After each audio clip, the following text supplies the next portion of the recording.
nananatili po natin or kinakaya po natin o nakakayanan po natin o nalalagpasan po natin na pagtatagumpayan po natin. Why? Hindi dahil po sa ating kakayahan, kundi dahil sa kakayahan ng ating Panginoon. Amen. In Psalms chapter 111, doon sa binasa ng ating scripture reader, yung mga tao po dyan, sa Psalms 111, sila po yung mga taong nagpupuri sa ating Panginoon. Amen. Pwede ka bang magpuri sa Diyos na hindi mo alam kung paano mo siya pupurihin? Hello? Pwede mo bang sampahin ang Panginoon kung hindi mo alam kung paano siya sasampahin? Pwede mo bang palakpakan ng Diyos kung hindi mo alam kung paano mo siya pinapalakpakan? Tama ba ako? Kaya minsan, may mga pangyayari sa buhay natin. Hindi natin magawa o may paliwanag na gusto kung gaano po kabuti ang ating Panginoon. Sa Psalms 111, tinutukoy po dyan ng psalmist ay kung sino po yung Diyos natin. At pinakita po nila kung paano nila sinamba ang ating Panginoon, kung paano po nila niluwalhati ang Diyos dahil po sa kadakilaan ng ating Panginoon. Hindi ba kayo nag-distract sa labas? Gusto nyo isa radyo? Para medyo naririnig ko kasi yung boses nila.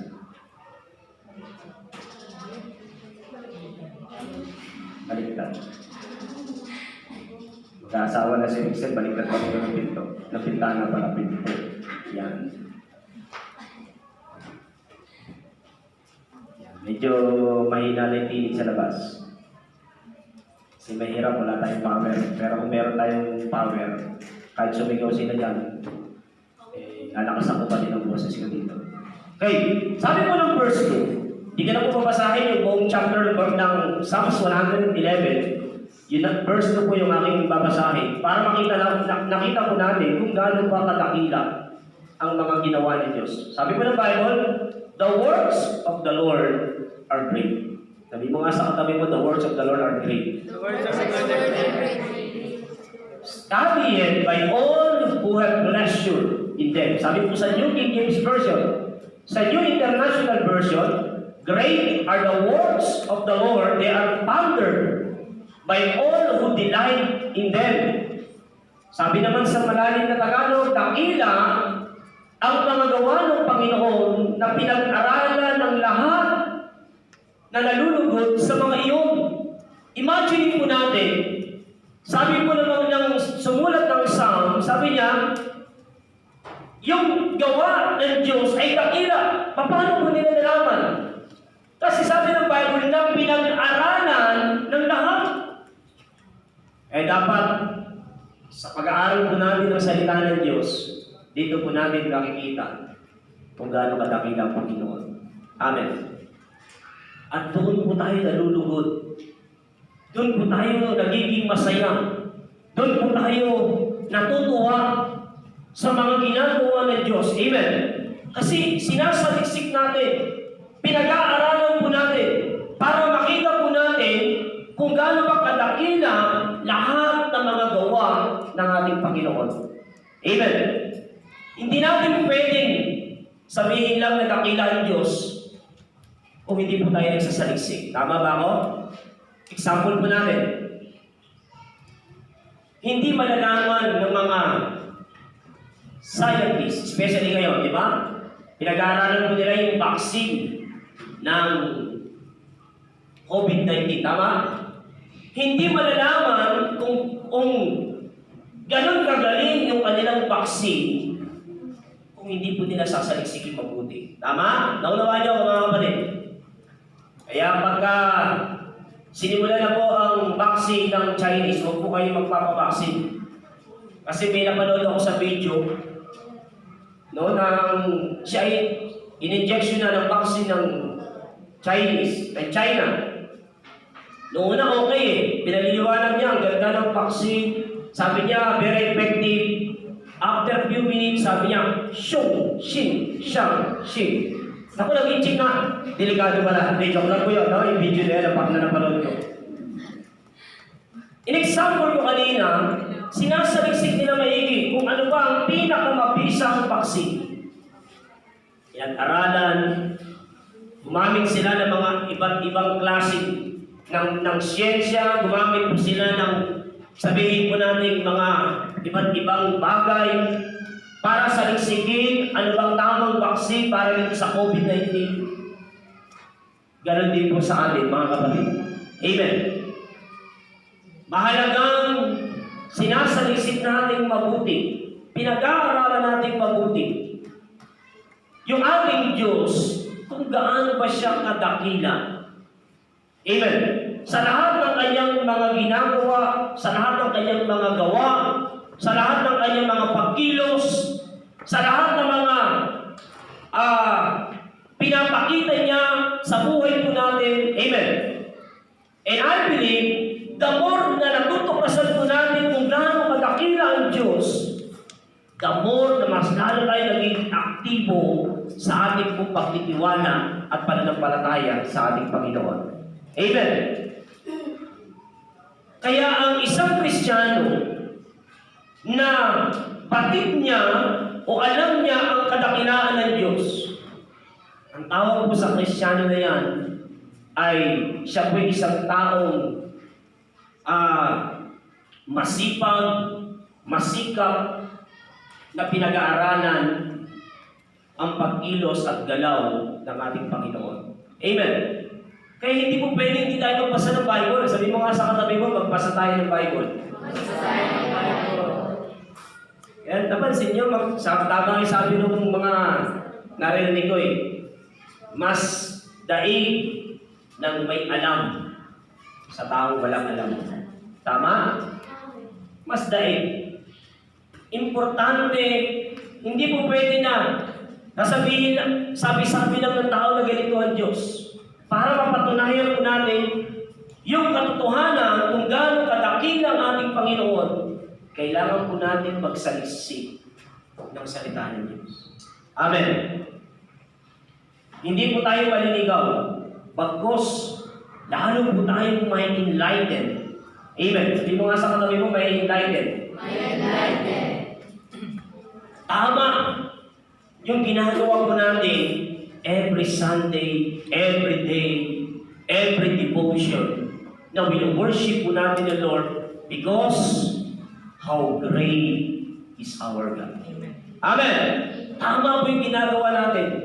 Hindi naman po pwede na mag-worship ka na lang yan, hindi mo alam kung sino ba yung Diyos na sinasamba mo. Hindi po pwede na nandiyan ka, nakikinig ka, tapos hindi mo alam kung anong ating pinag-aaralan, tapos bigla ka magsasabi na dakila ang Diyos. Importante na nagiging malinaw sa ating pananaw na yung Diyos na ating pong pinaglilingkuran ay Diyos na dakila. Amen. So ang Biblia, hindi lamang ito nagpapaalala sa atin yung pagpapala sa ating pagtitiwala sa Diyos, but also warn us of the sad result of unbelief. Kasi ang dami po ngayon, mga tao, ay ang bilis magsalita na hindi sila nakakalimot sa Panginoon, but yung reflection sa buhay nila ay hindi po talaga nakikita kung paano nila pinaniniwalaan o pinananampalatayanan ang ating Panginoon. Amen. So, binibilang po natin na pagpapala sa atin yung mga paalala ng Bible, lalo na kapag ang katumbas po nito ay ang maling paniniwala natin sa Diyos. We truly need the Word of God to guide in the way we should go. We should obey and we should trust. Amen. We should go, we should obey, and we should trust. At madalas, Nagsasabi po tayo ng mga katanungan. Every time na mag-aaral po tayo ng salita ng Diyos, sabi ko kanina, how great is our God. So ngayong araw, nais ko pong sabihin sa atin at ipakita sa atin from the Scripture that our God is great. Amen. The God we serve is still the Lord of glory. He is still the King of kings, and He is still able to do all the things He has ever been able to do. May imposible ba sa Diyos? Wala.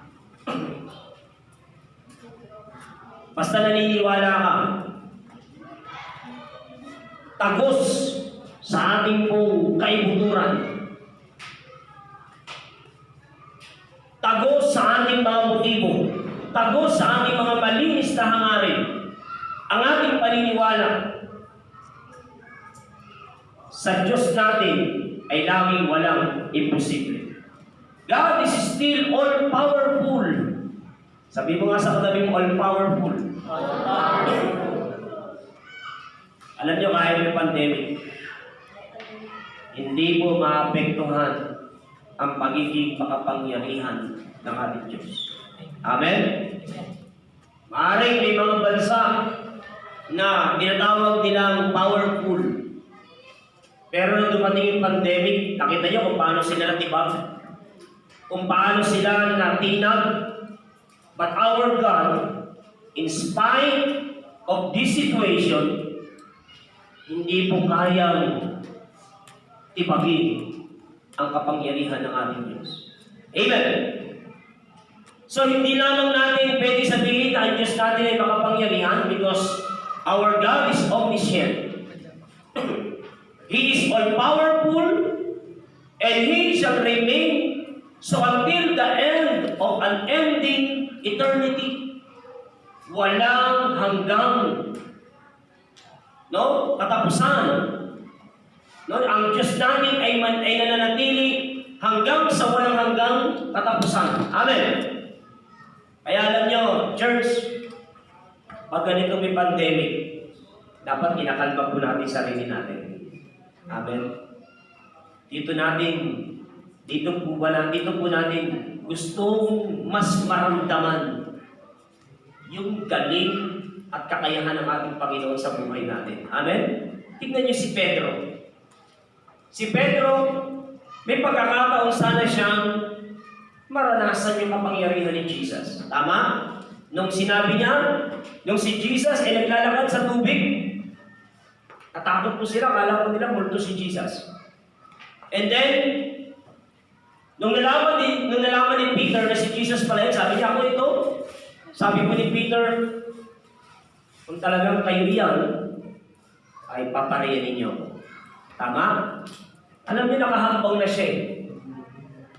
Sayang yung pagkakataon na yun na mararanasan niya kung gaano kadakila yung kapangyarihan ni Jesus at even sa tubig ay kaya pong maglakad. Amen? Tayo ba mga kapatid? Kaya ba natin maglakad even sa ibabaw ng ating mga problema? Hello? Amen? Dito natin may experience. Sa ganitong uri ng sitwasyon, dito natin may experience na kaya pala natin. Amen? Because our God is with us. Amen? Sumasa atin ang Panginoon. Kaya na ang problema kay Peter,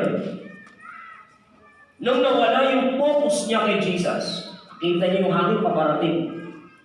Hindi ko lang alam kung habagat yun o amihan, pero sabi ng Bible, malakas na hangin.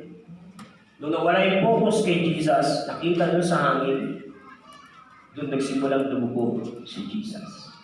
In spite na meron tayong ganitong sitwasyon, huwag tayong tumingin sa sitwasyon, tumingin po tayo sa ating Panginoon.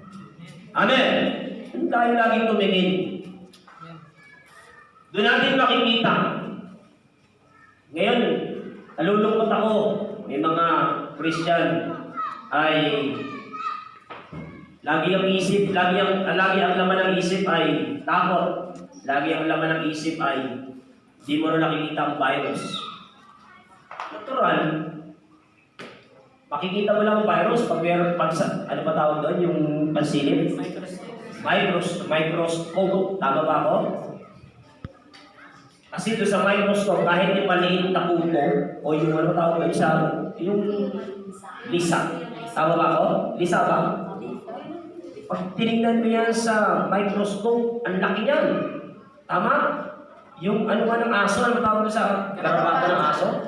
Sinet sa akin nung isa kong kasamahang pastor, minicroscope. Naku, nakakatakot. Sabi ko, nakakatakot pala ito pag minicroscope.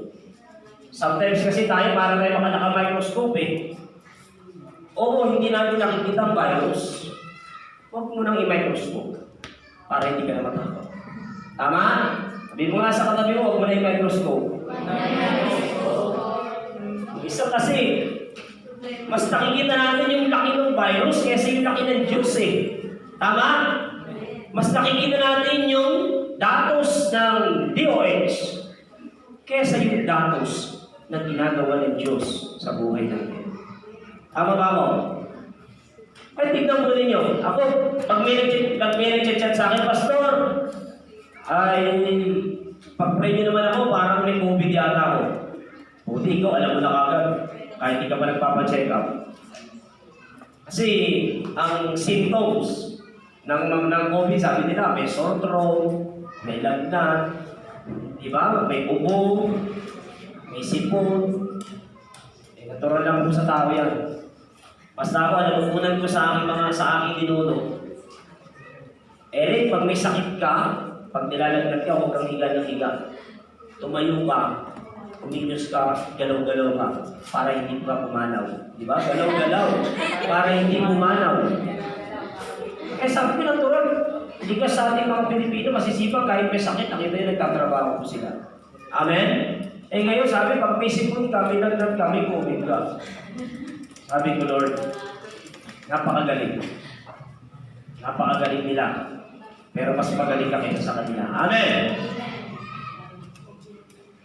So, the works of our God, tingnan po natin yung gawa ng ating Panginoon. Para makita po natin yung mga gawa ng Diyos, eh matatawag po natin how great is our God. Number one, ang una po natin makikita, the works of our God, they are great. Amen. Yung gawa ng Diyos, sila po ay dakila. Amen. Sabi ko nga sa katabi mo, dakila. They are great. Sabi ko ng verse 2 sa binasa po natin kanina. Sabi ko ng verse 2, tignan ko lang dito sa mas mababaw na salin ng Biblia. Ang mga gawa ni Yahweh, tunay na napakadakila. Mga nalulugod sa Kanya, lagi ito inaalala. Doon pala sa mas mababaw na salin, doon sa malalim na salin pinag-aaralan, sila inaalala. Nakuha niyo? Iba pala, kumbaga sa kanila, every time na inaalala nila, ay yun yung kanilang natutunang nakikita. Yung lahat ng gawa ng Panginoon ay tunay na napakadakila. Amen. Sa palagay mo kaya, kapatid, kung hindi ba dakila ang Diyos at ikaw ay gawa ng Diyos, lalabas ka kaya ganyan? Eh kung hindi dakila ang Panginoon, baka yung ilong natin nasa loob. Ano kayo tsura natin na yun? Tapos doon ka sumisilot. Nandito, ang ilong mo, nasa loob, ano kayo tsura mo? Tapos yung mata ko, nandito sa ibabaw ng ulo. Eh mukha kang langgam. Napansin nyo? So they are great. Amen. Yung gawa ng Diyos, sila po ay dakila. Amen. Malinaw na kung baga itong psalmist na ito, na-amaze siya. Lord, how great yung iyong mga gawa sa aking buhay. Amen. Kasi itong si David, ang dami-dami po niya mga pinagdaanan sa buhay. Ang dami. One of my favorite Bible character is David. A man after God's own heart. Isa yan sa mga paborito ko laging binabasa, yung buhay ni David. At si David, minsan hindi po siya nagsalita ng mga parang tila ina-underestimate po niya yung kakayahan ng Diyos. Kahit nung hindi pa siya hari, kahit nung hindi naman siya ganun kagaling na kawal na sundalo, wala siyang alam sa pakikipagdigma. Pero nung umarap siya kay Goliath, napansin niyo? Walang pag-aalinlangan na sinabi ni David, matatalo niya si Goliath dahil sa Diyos. Amen. And I believe, church, marami tayong magagapi. Sabi mo nga sa katabi mo, marami tayong magagapi. Kasi lahat ng gawa ni Lord, dakila. Amen? Mula sa pagkakaligha sa iyo, sa pagkakaligha ng ating mundo, napansin niyo, sabi ko nga, Lord, paano kung walang hangin? Ano kaya mangyayari sa ating mga tao?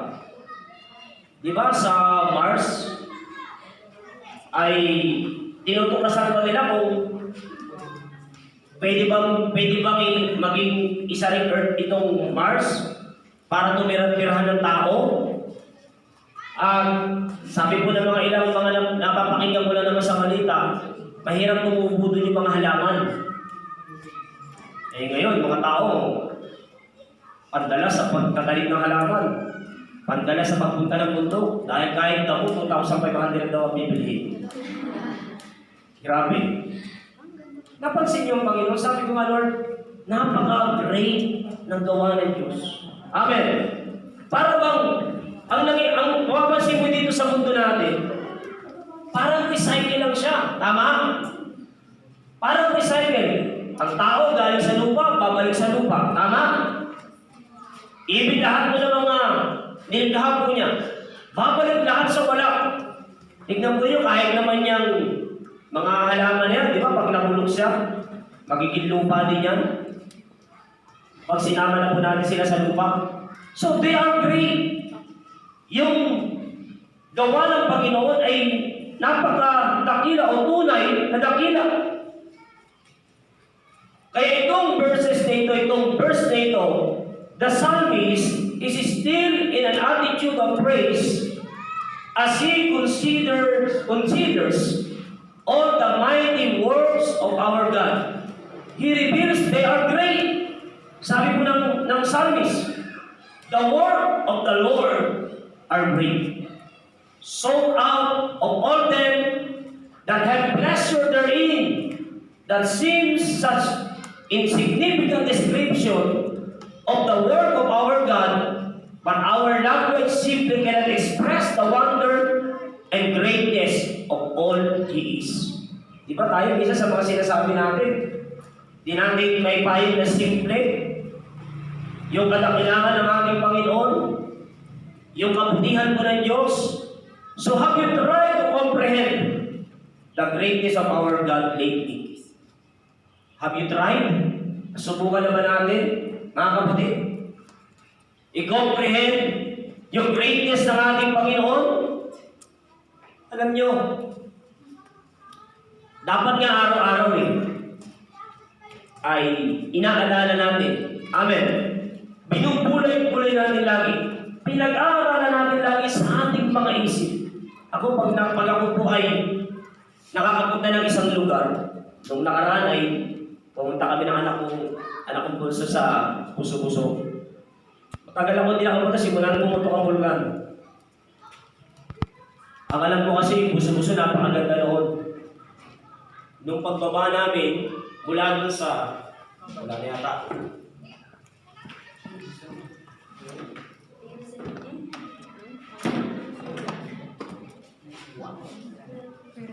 Mayaman.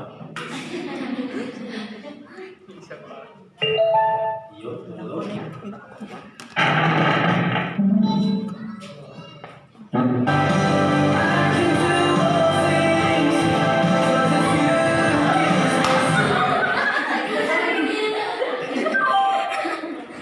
Kala ko may sinulit tayo. Okay. tayo. Nasa buso-buso na po tayo.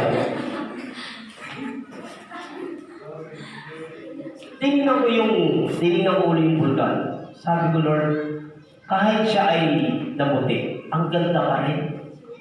Amen? Tingnan po ninyo sarili niyo. Kahit isa para kayong bulkan na pumutok, ang ganda niyo pa rin. Napansin niyo ba yan? Pero kung ako na-appreciate yung ginawa ng Diyos sa buhay niyo. Pero, na-appreciate niyo ba yan? Na kahit parang ang bulkan na pumutok, o huwag na ng bulkan, pinsanin yung lang. Napansin niyo yun? Sabi ko, ang ganda pa rin ng iyong nikita. Bakit kung... Isa.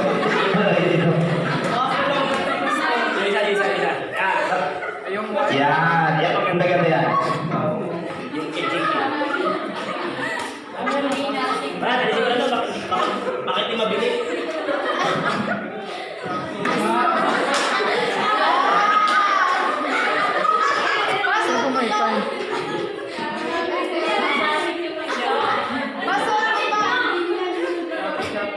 The Bluetooth device is ready to pair. Okay? Ay, talaga sa kanas, no? Ano pang parang yun kayo? Pasabi na. Nasa na kayo? Wala daw. Nako, yun ang masama. Okay, patas ka mo. Pwede yan, kahit paano. Wait a minute. Kaya ba tayo sa Bluetooth? Asan na ba tayo? Nasa Bluetooth? Nasa pizza. Hindi. Napansin yan mga kapatid. Sabi ko, nag-picture ako talaga yung sikitang-kita. Kahit sabihin natin siya sumama, ang ganda pa rin ang pagkakalingan ng Diyos sa kulta. Sometimes hindi po natin na-appreciate eh. Pag may mga problema tayo, hindi natin na-appreciate pa rin yung gawa ng Panginoon. Pag may mga nangyayari sa buhay natin, hindi natin na-appreciate yung gawa ng Diyos. Imagine po ninyo mga kapatid. Amen? Kahit dumaan sa anumang klaseng trahedya, ang ating mundo, ang ganda pa rin ang mundo natin. Amen. Tignan niyo yung nagkaroon ng pandemic. Nung na-lockdown po nagkaroon po tayo ng lockdown, gumanda po yung mundo. Amen. Kasi alam ko, nung ako yung nag-aaral sa Bible School, kaya ang tao, tumatagal po yung buhay. Kasi hindi pa po corrupt yung ating earth. Hindi pa po corrupt. Pero simula nang na-corrupt yung ating earth, doon umiksi yung buhay ng tao. Kasi nung araw, ang buhay ng tao, maabot ng siyang karaan. Ano kayo tsura doon? Yung 80 lang, masama ng tsura eh, yung isang narat pa. Napansin niyo? Sabi ko lang, ganun kadakila yung mga gawa ng Diyos sa buhay po natin. Amen. Kahit na tumataan yung ating mundo sa iba't ibang pagsubok, iba't ibang kahedya, maganda pa rin yung gawa ng ating Panginoon. Amen. Napakadakila pa rin ng gawa ng Diyos. So the word great has this idea of being large in magnitude. Biko nga sa katabi mo, large in magnitude. Large in magnitude. Diba? Ano kaya magnitude? Diba? Ganun ka, ang ibig sabihin pa na ng great, large in magnitude, and extent, being importance, distinguished. Yan ang ibig sabihin ng great. So the psalmist also refers to the fact that those who knew the Lord saw out His great and mighty works. They had experienced them before and desired to have them again. The praise song out means to resort to, seek with care, and inquire of frequent. Clearly, the words of God was something that people desired, and sought after. We do have the same desire. Dapat ganito rin yung desire natin lagi. Amen. Na araw-araw, talagang sinusok po natin, or sinisip po natin, or nire-resort po natin yung gawa ng Diyos sa ating mga buhay. Iwasan natin mag-isip ng kung ano-ano. Kumbaga, dapat tayo yung mga anak ng Diyos, tayo yung unang laging naglalagay sa isip natin kung ano yung kung gaano katakila yung mga ginagawa ng Diyos. Amen? Hindi dapat sa atin nagagaling yung mga pag-aalinlangan, especially kung may makakarating sa ating ibang tao. Dapat mas lalo po natin ipakita, ikwento, ipahayag sa mga tao na nakakausap natin. Ay, yung Diyos namin, yung mga gawa niya ay tunay na napakatakila. Amen. Palakpakan naman natin ang Panginoon.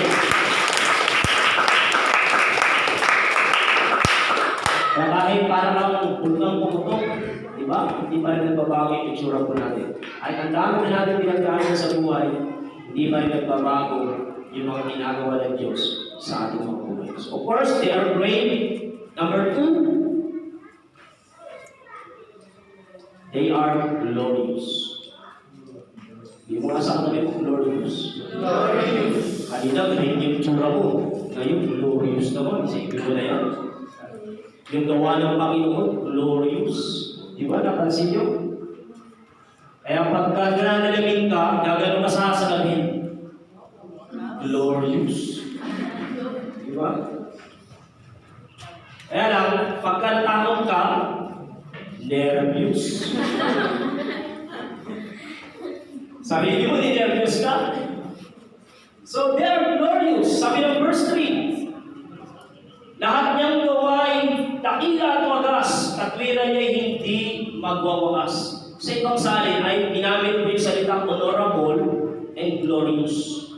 Yung lahat ng gawa ni Lord ay kagalang-galang at maluwalhati yung mga gawa ng ating Panginoon sa ating buhay.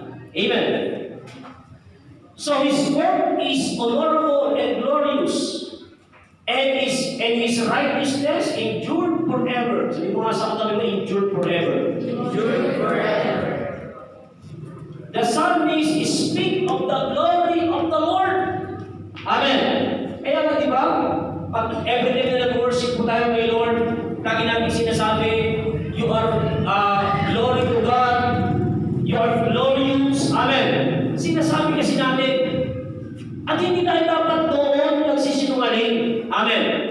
Na sinasabi natin na ang Diyos ay maluwalhati, kasi ang maluwalhati din yung mga gawa ng Panginoon sa buhay natin. Even yung kanyang katwiran ay nananatiling walang hanggan. Amen.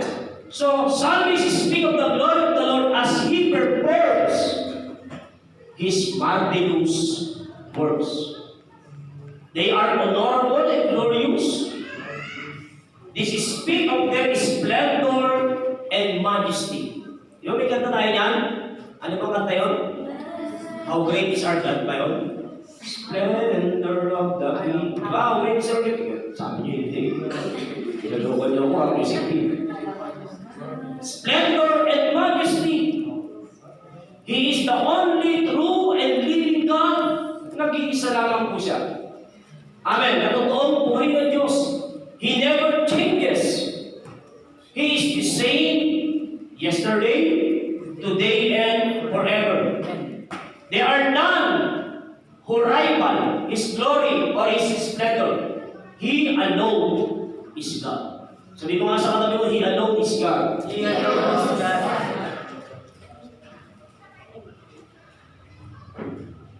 So, ang Diyos natin dahil lahat ng gawa niya ay maluwalhati. Tayo hindi po ganun kapulido. Hindi ganun ka-successful yung ating mga ginagawa. Amen. Meron talagang kapitasan sa mga gawa na meron tayo. But ang ating Panginoon, lahat ng gawa niya ay maluwalhati. Maayos. Marilag. Ang ibig sabihin ng glorious. Maluwalhati, marilag. Tignan mo yung katabi mo kung marilag yan.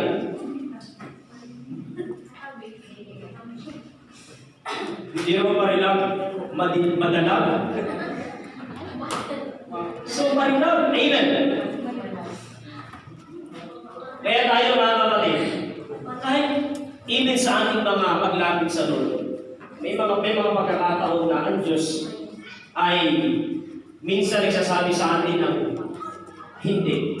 Or minsan may mga pagkakataon na Diyos hindi sinasagot yung ating panalangin. Oh, when God says no, di pa rin natin pwede siyang sabihin na, Lord, di pa naman natin gawa mo eh. So dapat sinasabi natin, say thank you because He knows better. He is God. Amen? Huwag natin sabihin na, Lord, yung mga hinihingi ko pala sa'yo, hindi pala paluwalhati rin yung mga katatanggap ko. Tatandaan ko natin. Alam niyo may kwento ko nung linggo? Yung isang lungpo, humihingi ko siya ng himala na siya makalakad. Akala po niya, hindi sinagot ni Lord yung prayer niya. One time, kinuwento ko na mayroong missionary dumating sa bahay niya, isa pala siya sa nakalista. Akala niya hindi siya makakalabas ng bahay, doon na siya sa loob ng bahay kasi nga lungpo siya. Binigay siya ng wheelchair. Doon niya na realize, sinagot pala ni Lord yung kanyang prayer. Amen! Hindi lang paa yung binigay sa kanya, paang may gulong pa. Gusto niyo ba ng wheelchair? Diba? Napaka maluwalhati ng mga gawa ng ating Panginoon. Amen? So God's people need to remember that while God is a God of love, amen, grace and mercy, He is also still holy and righteous God. He will not tolerate sin in the lives of His children. Alam niyo, tignan po niya, sino bang sumisira ng magandang ginawa ng Diyos sa buhay natin? Di ba tayo din minsan? Because of our sins. Tama? May mga nakikita akong picture dun sa social media.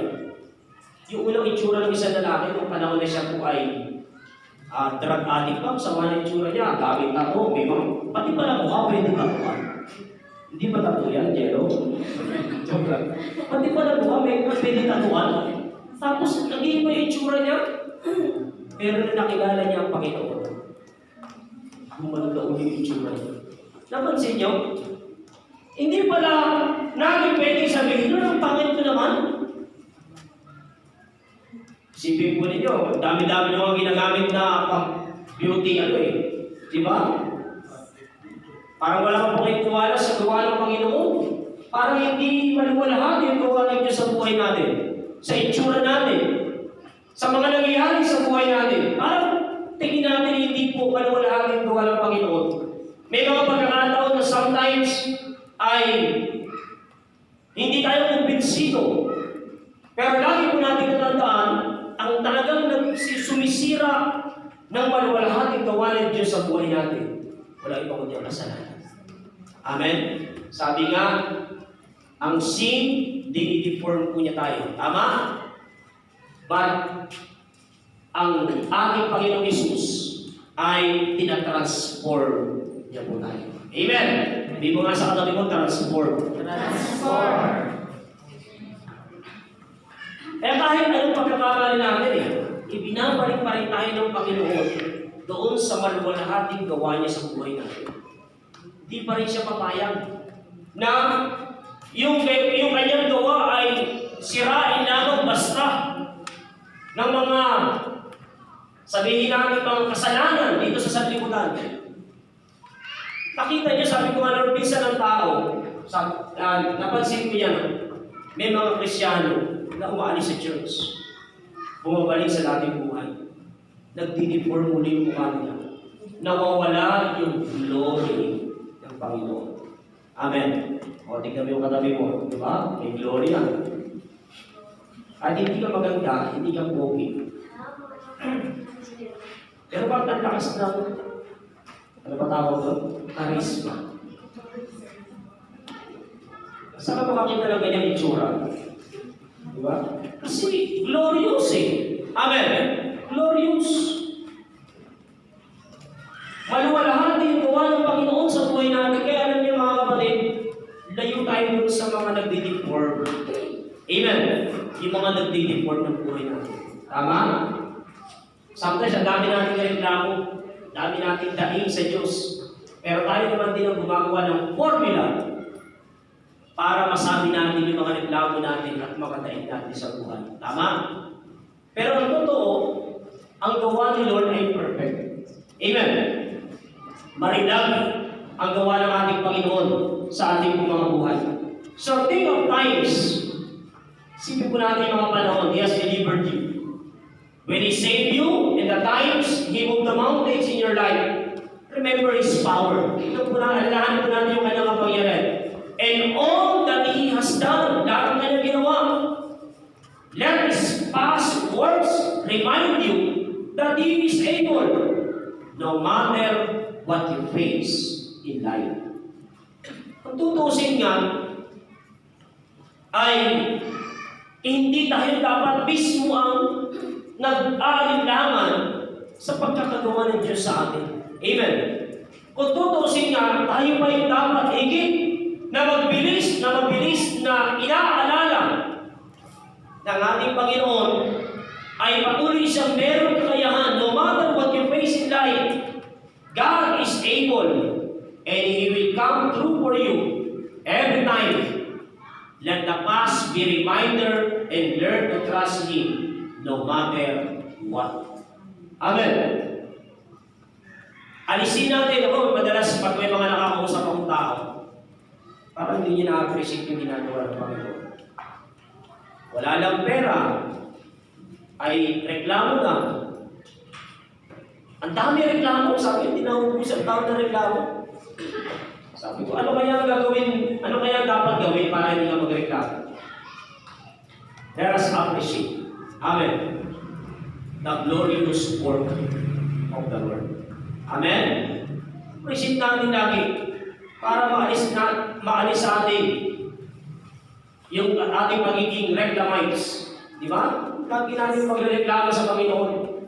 In God's glorious presence, there is provision. There is guidance, there is protection, there is healing, and there is miracle. Amen. In God's glorious presence, mga kapatid. Kaya, sipin natin lagi, how great is our God. Amen. Number 3.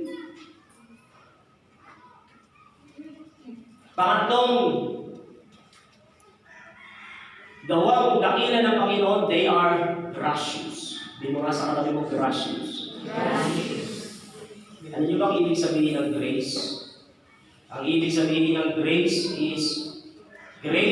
is when you get the good things you don't deserve. Deserving ba tayo na makilala po natin si Jesus? Deserving ba tayo sa salvation? Hindi. Because of grace, kaya tayo naging deserving. Amen? Lagi po natin katandaan.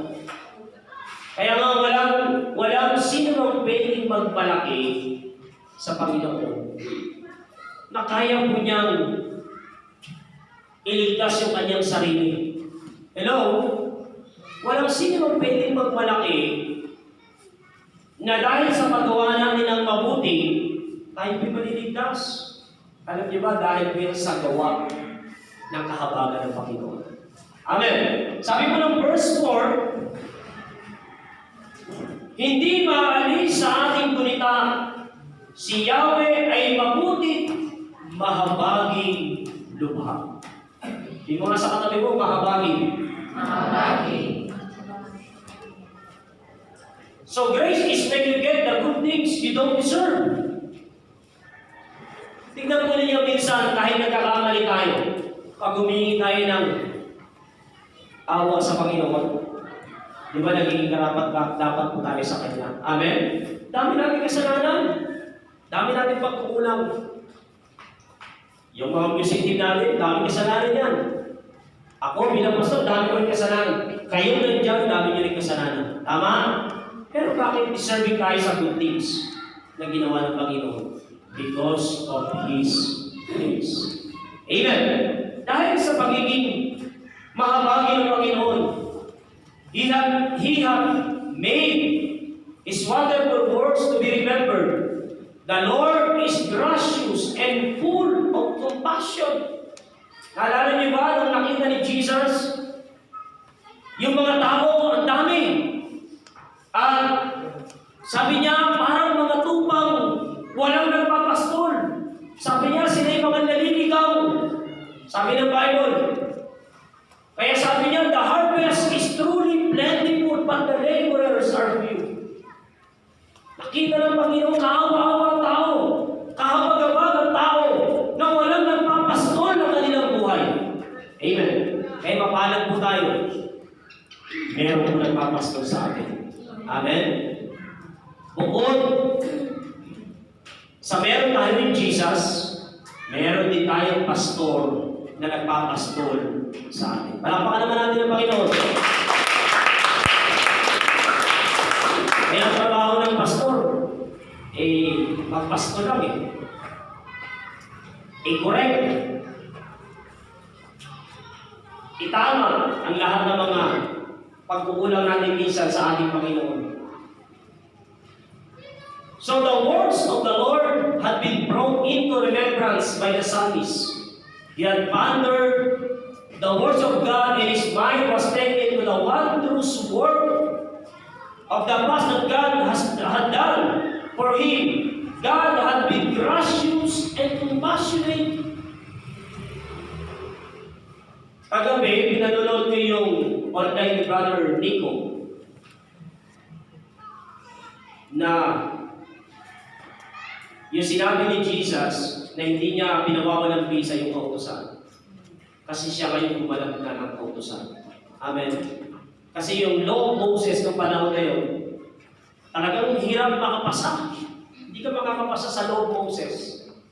Kaya nung nakita ng Panginoon, hindi kaya ng tao na iligtas yung kanyang sarili kahit anong klaseng paghahandog ang gawin doon sa templo ng Panginoon, kahit anong gawin, hindi kaya. Kaya nung nakita ng Panginoon na hindi kaya ng tao, kaya sabi ni Jesus, hindi ako naparito para pang walang bisa ang kautusan, kundi parang ganapin ang kautusan. Because of His grace, si Jesus ang naging handog para sa ating mga kasalanan. Naunawaan niyo ba mga kapatid? Kaya hindi talaga nawawala yung Old Testament. No, hindi natin pwedeng baliwalain yung sinasabi ng Old Testament dahil kung walang Old Testament, walang New Testament. Naunawaan niyo mo? So ganun ka-gracious ang ating Panginoon. Nahawa siya sa atin. Dahil lahat po tayo ay maaaring mapahamak. Lahat po tayo ay maaaring maparusahan. Kung kaya yung gracious ni Lord, yung compassionate ng Panginoon, lumabas. At sabi niya, anak, pwede ba po ikaw na yung bumaba at ikaw na magligtas sa tao? Amen. Palakpakan po natin. Kaya alam niyo yung ginagawa po natin araw-araw, magkakamali tayo.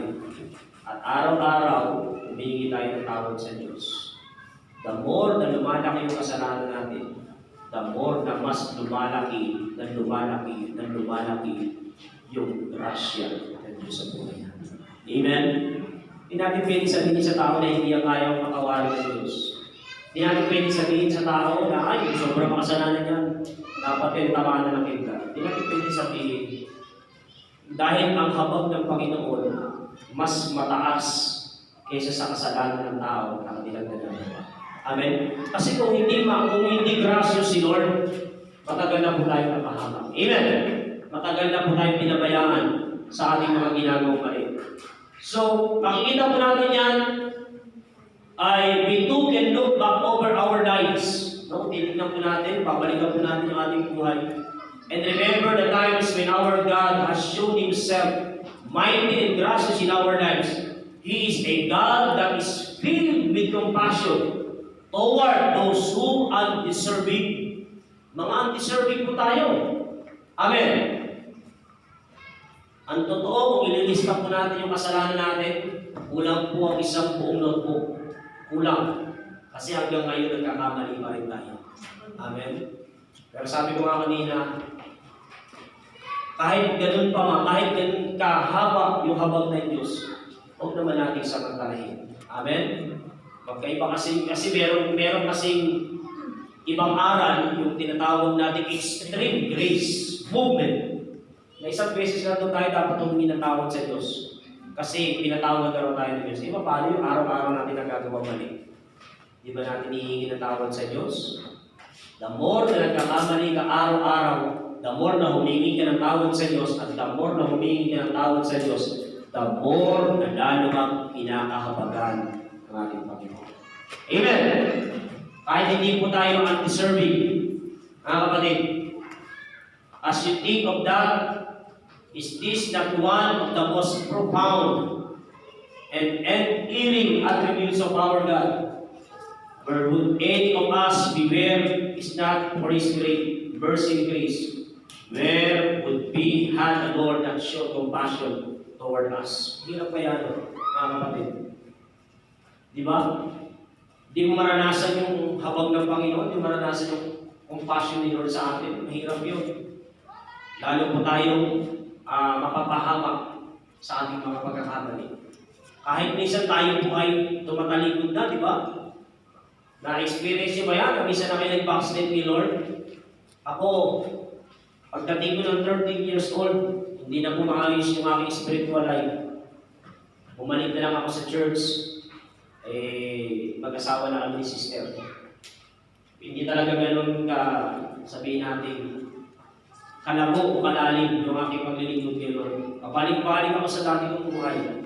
Pero makita natin, ako at kayong lahat, sa kabila ng ating mga pagkukulang, ay ang Diyos hindi mo nagsasawang kahabagan po tayo. Amen! And last but not the least, they are generous. Kanina ay faith, pangalawa glorious, pangatlo ay gracious, pang-apat ay generous. Sabi po ng verse 5, ang sa kanya'y gumagalang, pagkain ay sagana, pangako ni Yahweh di nasisira. Ipinadama niya sa mga hinirang ang kapangyarihan niyang taglay, nang ibigay niya lupa ng dayuhan. Napansin niyo si Lord? Napaka-generous. One of the great example ng pagiging generous ng Panginoon ay yung binigay niya yung kanyang prodigal son. Amen? Kayo ba kaya nyo ibigay yung anak nyo? Alang-alang sa inyong kapitbahay? O makukulong kapitbahay mo? Huwag na, hindi makulong yan. Ito na lang ang anak ko. Subukan nyo kayo gawin.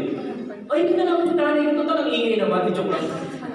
O kaya, hindi na lang yung tatay ko na may lagi lasing na lasing. Di ba hindi natin magawa yun? Pero ang ating Panginoong Diyos, makikita po natin, napaka-generous din. Yung the darling of heaven. Sabi mo nga sa katabi mo, darling of heaven. Darling of heaven. Isipin po ninyo, yung pinaka-darling ng Panginoon, binigay niya. Ikaw ba, kaya mo ibigay darling mo? Jero, kaya mo ibigay darling mo? Ako hindi nga lang makakita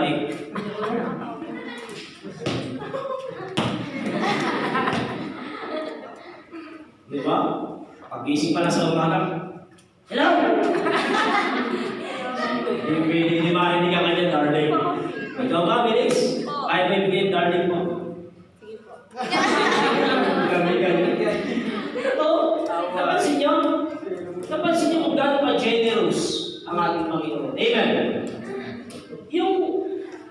Yung mahalaga sa iyo, ibibigay mo. Amen? Yung pinakamahalaga sa iyo, ibibigay mo. Isa yun wala namang bilang yun. Pero ang ating Panginoon, mapapansin po natin. Sabi ng Bible, lahat ng gumagalang sa Diyos. No? Sabi ko nga sa katabi mo, gumagalang sa Diyos. Gumagalang sa Diyos. Sinabi natin gumagalang, di ba? Yung talagang mataas yung pagtingin natin sa Panginoon. Takot tayo magkamali, takot tayong mabigyan siya ng mga hindi karapat-dapat. Alam niyo, yung mga ganong tao daw na nagpapakita sa Panginoon, sila raw yung nakakatanggap ng kasaganaan na kayang ibigay ng ating Panginoon. Amen! Ang ating Panginoon ay hindi po siya madamot. Di mo nasaktan mo, hindi madamot ng Diyos. Hindi madamot ng Diyos. Eh tayo dapat, hindi rin tayo madamot ni Lord eh. Bigyan mo yung oras mo, bigyan mo yung talent mo, baka yan ang darling mo, yung oras mo, yan ang darling mo. Diba? Isa, di ba? Ang hirap gumising sa umaga, lalo pag may watch. Sarap matulog. Isang oras lang, hindi ka makapag-watch. Pero pagka sa darling mo, di ba? Nandun ka agad, ang bilis mo, parang ano ba tawag doon? Speed. Di ba? Isang tunog lang, nandun na agad, ang bilis naman. Di ba? Nakaagape agad tayo. Sometimes, marami tayong mga hindi nakikita na minsan hindi nagiging angkop sa mga ginagawa ng Panginoon sa atin. Pero ang Lord, generous siya eh. Nung hiningi mo siya, binigay siya. Tama? Nung hiningi mo siya, binigay siya. Sana naman, pagka naman may hiningi si Lord sa iyo, ibigay mo din naman. Hello? Tama? Nung hiningi mo ang trabaho mo, binigay siya ni Lord trabaho mo. Lord, gusto ko magkaroon ng trabaho. Hindi ba sa trabaho? Di ba? Hindi ba sa trabaho yung binigay sa iyo ng Panginoon? Humingi ka ng pangarap ngayon, binigyan ka ng magandang pangarap, at yung pangarap na yun, nung hiningi mo, binigay din sa iyo ng Panginoon. Amen. Mula sa pangarap, ay ginagawang successful ni Lord yung buhay natin. Ganun ka generous yung ating Panginoon. Doon sa hanap buhay na meron tayo, hiningi natin kay Lord, pinagpala ni Lord yung ating hanap buhay. Amen. Ganun ka generous si Lord. Nakikita ng Panginoon na nandun yung ating pagrespeto, nandun yung ating paggalang sa Kanya. Before na puntahan natin yung gusto natin mangyari, hinihingi muna natin yung permiso ng ating Panginoon. Amen.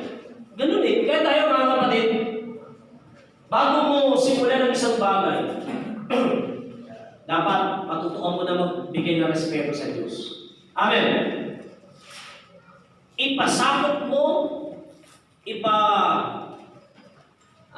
ipailalim mo muna sa kakayahan ng Diyos bago mo siya simulan.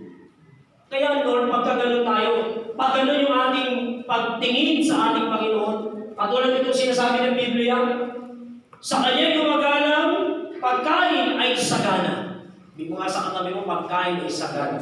Pagkain ay sagana. O, pagkatingin ko yung kay Aubrey. Pagkain daw ay sagana. Totoo naman eh. Yung pagpunta natin sa church, paggalang ko yan sa Panginoon. Amen? Akala po nila yung pagpunta natin sa church, hindi paggalang sa Diyos. Hello? Paggalang ngayon. Kaya ka pupunta sa church eh. Amen? Yung ating pong pag-pray, paggalang ni Lord yan. Before we start, kung ano yung mga dapat natin gawin, ginagalang muna namin ang Panginoon. Amen? Hindi po tayo nananaman sa ating sarili. Kaya makikita natin, sabi ng verse 5, pangako ni Yahweh ay di nasisira. Amen. O kanino ng pangako ang minsan ay sumira sa iyo? Di ba dami? Totoo po yun. Marami ng pangako kang natanggap mula sa ibang tao na nasira na sila. Amen. Pero si Lord, dahil generous siya, yung kanyang promise, hindi niya po yung sisirain sa buhay natin lahat. Amen. Naalala mo niyan sa Hebrew chapter 11? Sabi ng Bible, mabuti hindi po natin ito naranasan eh. Sa Hebrew chapter 11, yung mga nabuhay sa faith, nabuhay sa pananampalataya, ang dami ng Christian, hindi nila na-receive yung promise ni Lord. Yung iba, dinagari na ng buhay. Yung iba, pinakain na sa lilong. Hindi nila na-receive yung promise ni Lord. At sabi ng Bible, yung mga susunod na henerasyon, sila daw ang makakaranas ng promise ng Panginoon. Amen. Kailangan lumakad po tayo sa pananampalataya. May mga sa katabi mo, lumakad ka sa pananampalataya. Kasi pag hindi po natin nilakari yung faith natin, hindi natin ma-receive yung promise ni Lord. Amen. Ang Lord napaka-generous. At sabi ng Bible, verse 6, ipinadaman niya sa mga hinirang. Di mo nga sa katabi mo, sa mga hinirang. Alam niyo po tayo po yun. Amen. Mga tinawag ng Diyos. Mga tinalaga ng Panginoon para sa Kanya. Ang sabi ng Biblia, John chapter 1, verse 12, ang lahat daw ng sumampalataya sa Diyos ay binigyan ng karapatang tawagin anak ng Diyos. So isa po tayo sa mga tinawag ng Panginoon. At sabi ng Bible, yung kanyang kapangyarihang tinataglay, ibinigay niya raw yung lupa sa mga dayuhan. Alam niyo ba tayo may dayuhan? Amen. Tayo may dayuhan. Dayuhan po tayo dito. Sabi mo nga sa katabi mo, dayuhan ka dito. Dayuhan ka dito. Itong earth, hindi po ito ang magiging lugar natin habang buhay. Amen. Hindi po ito. Tayo po yung mga alien. Ay, tignan mo yung katabi mo, di ba mga alien? Tayo po yung mga alien dito sa mundo, sa sanlibutan. Yung lupa na ibinigay ng Diyos sa mga dayuhan, eh walang iba doon kundi sa langit. Amen? Yun ang binigay ng Panginoon sa atin. Kaya nga, these verses reveal the generosity and providence of God toward man. Alam niyo ba, may dalawang sinasabi man yung generosity ng Panginoon. Yung kanina sinabi din, verse 5 is provision. Makikita po natin, surely the Lord had care for His covenant people. He brought Abraham out of a land of idolatry with the promise of a great nation and abundant land.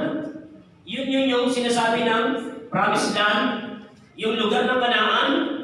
Joseph was allowed to be sold into slavery according to God's sovereign plan of saving His people, alive in the midst of a great famine. Di ba sa panahon ni Joseph, nagkaroon mo ng kapatid ng gutom? Pero makikita po natin, 100 of years later, He brought them and provided for them daily in the wilderness. When they entered Canaan, they found a land of great abundance. Much time has passed, and yet the psalmist continue to rejoice for the provision of God. Yung kwento na ni Joshua, nakapasok na po sila sa Kanaan. Tuloy-tuloy na po yun doon sa lugar po ng promised land. Sa panahon po yun nila. At ganoon din po sa atin, kahit sabihin natin dumarating sa punto na tayo po ay dumadaan sa ganitong pandemya, makikita po natin yung provision ni Lord, hindi po tumitigil sa atin. Amen. Nakakapagtrabaho pa rin tayo sa bahay. Nakakapagtrabaho pa rin kayo dito. Di ba? Napansin nyo? Sa iba, wala. Talagang, kasi nga, una-una, hindi po kasi nila ginagalang yung ating Panginoon. Amen. Galangin po natin ang Diyos. Tama?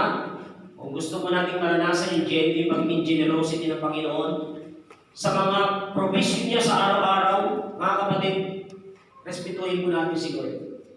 6 na araw sa akin, 7 araw kanino? Sa Lord. Respetuhin po natin sinasabi ng Panginoon. Sometimes binabali kasi natin. Huwag natin baliin yung paggalang natin sa Diyos. Ano man ang mandato ng Panginoon sa atin, dapat po natin respetuhin ang ating Panginoon. So yung kanyang provision, yung kanyang providence, makikita po natin in verse 6, ay we don't have claim to a physical piece of land, but we do have claim to home prepared for all those who have trusted in Christ through salvation. Kanina sinabi ko, hindi ito ang ating pong mamanahin. Ang ating mamanahin wala iba kundi ang langit. Ganun ka generosity si Lord. Ayaw niya na manatili ka dito. Kasi darating ang panahon itong mundo, makukurap na. Tama ba ako? Yung ibang mga katuruan, ituro yung kanilang mamanahin sa Diyos. Di ikaw na dito. Kami, doon na kami sa langit. Yun ang pangako ni Lord sa amin. Amen. John chapter 14, verse 6. Tama? John chapter 14, verse 1, verse 2, hanggang verse 6, mapapansin po natin. May pangako si Lord sa atin. Hindi nangako si Lord ng bahay kubo. Sabi mo nga sa katabi mo, bahay kubo. Bahay kubo. Ang sabi ng Bible, mansyon. Yung pangako ng Diyos sa atin. Amen. Doon, sa bahay ng aking Ama, tatayo mo kayo ng mansyon. Amen? Tapos babalik siya. Kaya habang nandito po tayo sa lupa, mga kapatid, nararanasan natin yung generosity ng Panginoon, pagiging generous ni Lord sa araw-araw ng ating pangangailangan. At kung hindi mawawala sa atin yung paggalang ni Lord, hanggang mawala tayo dito sa mundo, dadalhin mo tayo ni Lord, ng Lord sa pinakamagandang tirahan na meron tayo. Amen. Palakpakan po natin sa Jesus. Ito yung mga daanan. Diba? Sira-sira, wasak-wasak, kinukurap yung mundo. Pero sabi ng Bible, pag sinilip natin ang langit, sabi ng Biblia, ang daanan sa langit ay ginto. Amen. Gusto niyo naman makadaan sa ginto? Ayaw pa. Pastor, huwag muna ngayon. Kakasagot na sa akin ang girlfriend ko. So there is common element that unites all peoples of the world. What? Magdulog ba naman? Sino ba naman patayo ka? We all have needs. There will be times in every one of our lives when we will experience a need of sometimes. Perhaps that needs will be immaterial in nature, that seem to be where we focus much our own attention in this life. Isa sa material na bagay. There will certainly be times there will be emotional needs, even yung mga emotional natin pangangailangan. And the other times, needs of physical nature will surely present themselves. At the other times, we will face days when the greatest needs in our lives will be spiritual in nature. Ang problema ngayon sa atin, what are we to do when we needs arise? Minsan, di ba ito yung nararamdaman natin? The natural reaction is for us to worry. But we know from the Bible that it is not God's will for our lives. Amen? Kung gusto mo maranasan yung pagiging generous ni Lord, Amen. Patuloy po nating galangin, respetuhin ang ating Panginoon. Over 100 diseases have been directly attributed to worry. Hello? Ang dami, over 100 diseases. Diba? Doon sa pag-aalam, worry will not only take away your physical energy, it will also rob the soul of its stamina as well. Sometimes ay pati po yung stamina ng ating kaluluwa. Worry is the ultimate act of rebellion against the rule of God in a believer's life. Yan ang sinasabi ko sa atin. Di natin nakikita pagiging generous ni Lord, kaya minsan nag-aalala po tayo. Tama? At sa pag-aalala po natin, isa pala yan sa act of rebellion against the rule of God in a believer's life. Parang ayaw natin pamahalaanan tayo ng Panginoon. So, worry calls God a liar. Alam ba natin yun? Pag tayo pinag-aalala, tinatawag natin ang Diyos na sinungaling. It doubts His ability and it say God is dead. Hindi mo nga sa katabi mo, God is dead. Yan, isan, sa pag-aalilangan po natin, sinasabi natin ang Diyos natin ay patay. As a matter of fact, worry will be called the most popular pastime of the human race. But hindi, no? Yung worry. When we worry, we have ceased to trust the Lord. Pag tayo pinag-aalala, tumitigil po tayo magtiwala sa Panginoon. And that is a sin. Kasalanan po yan. Why worrying is a sin? It displays a lack of faith in the reality of God and in His ability to meet our needs. Pinapakita kasi natin, hindi kaya ng Diyos yan. Hello? Ang Diyos po natin ay generous. Hindi siya madamot, Ama. Hindi siya kuripon. Hello? At hindi nagkukumpli ang Lord ng mga pangangailangan natin na karapat-dapat para sa atin. So when we see the burdens, our problems and our fear through the human eyes, we will always develop wrong feelings and wrong thoughts about the things we face in life. Ganyan tayo minsan. This is literally what worry does in your life. It will strangle you physically and spiritually. Worry will choke the life right out of you. Sinasakan po natin yung tamang buhay sa atin eh. Pag sinabi natin choke, sinasakan po yan eh.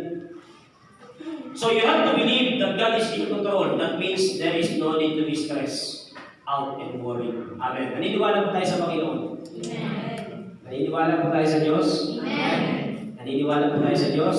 Amen. Dapat agresibo po tayo lagi. Amen. Di natin kailangan ma-stress, di natin kailangan mag-worry. Amen. Dahil God is in control, God is generous. Amen. So sa ating conclusion, so it's time to make up our mind. Kailangan natin buksan ang ating mga isipan. And it is, you will have an opportunity today to decide who will help you worship. Sino ba dapat yung ating sinasamba? Your love, your obedience, God Almighty. Amen. Or you and all the things that want to capture your minds. Is still coming through for His people. Look back over the years and remember the times the Lord has displayed His great power in your life. We need to contemplate all the Lord has done for us. Kailangan natin magbulay-bulayan lagi. Remember where He found you, what He did for you, how He has blessed you, how He has worked on your behalf time and again, how He has answered prayer and met needs. Remember His power in your life. To God be all the glory. Tayo natin pray.